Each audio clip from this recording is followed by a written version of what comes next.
Nagatid muli ng mainit na usapin sa social media ang dating 3 Division World Champion na si John Riel Casimero matapos nitong maglabas ng maikli ngunit matinik na pahayag. Basta boxing, Bisaya lang sa kalam.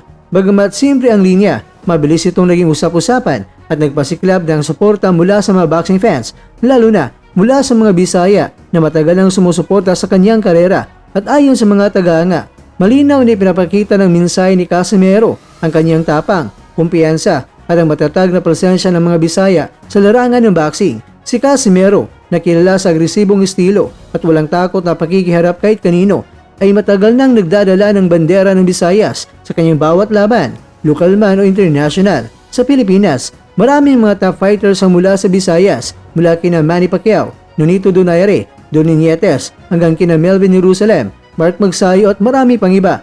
At para kay Casimero, hindi lang ito simpleng pagmamalaki.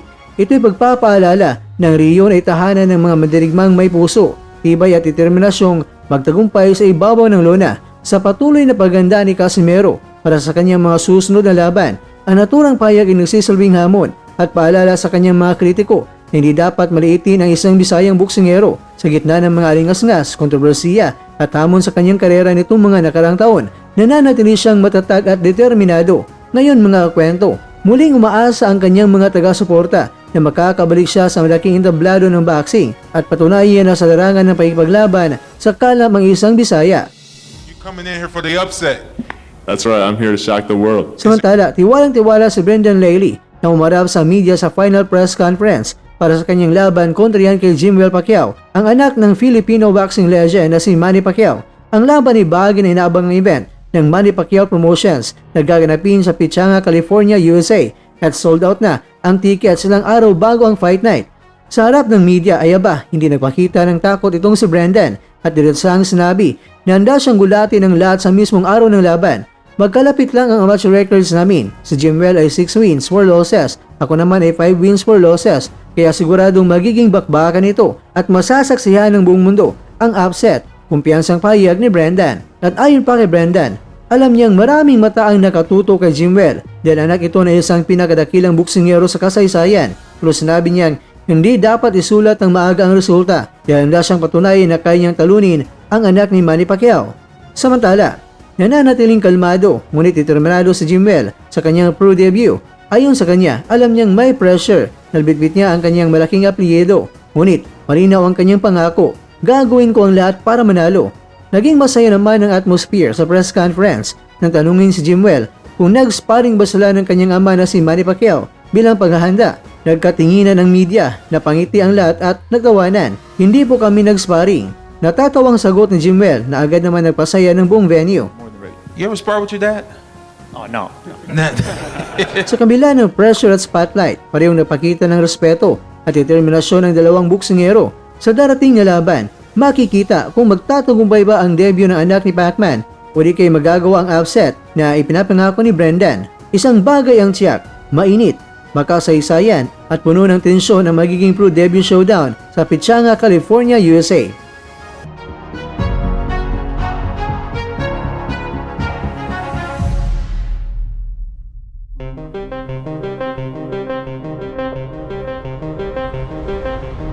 Mga kakwento, matagumpay na nagtala ng parehong timbang na 114.6 pounds sina Ricardo Malahika ng South Africa at Vince Maras ng Pilipinas sa official weigh-in na ginanap sa Johannesburg, South Africa para sa IBO Super Flyweight World Championship at IBF No. 2 Super Flyweight World Title Eliminator.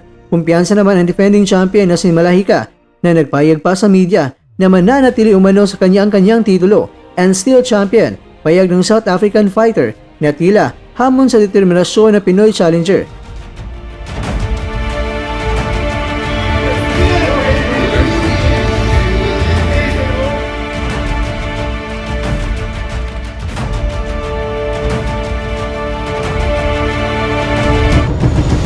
Tahimik ngunit matatag ang paninindigan ni Vince Maras na kilala sa kanyang explosiveness at pagiging underdog killer. Nakikita ng mga boxing fans na handa siyang gulatin ng hometown champion sa napakahalagang laban sa eksaktong timbang at magkasabay sa tapang. Asa ng mainit na dikdikan sa labanan pagpasok nila sa 12-round championship bout sa baluarte ng kalaban.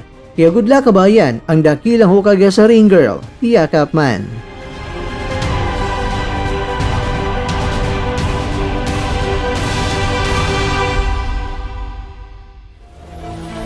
At dyan, nagtatapos ang ating kwento.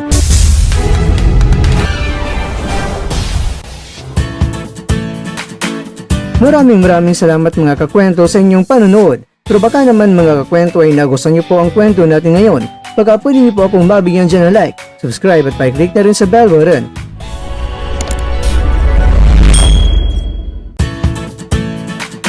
Pero bago tayo tatapos mga kwento, syempre, shoutout po muna tayo dyan sa ating mga kakwento.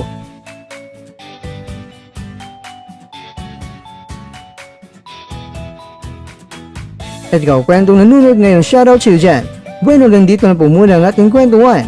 At abangan nyo na po ating susunod na video. At dito lang po yan sa isang channel na kung saan maaring ito'y mga kwentong di pa na kwento sa inyo.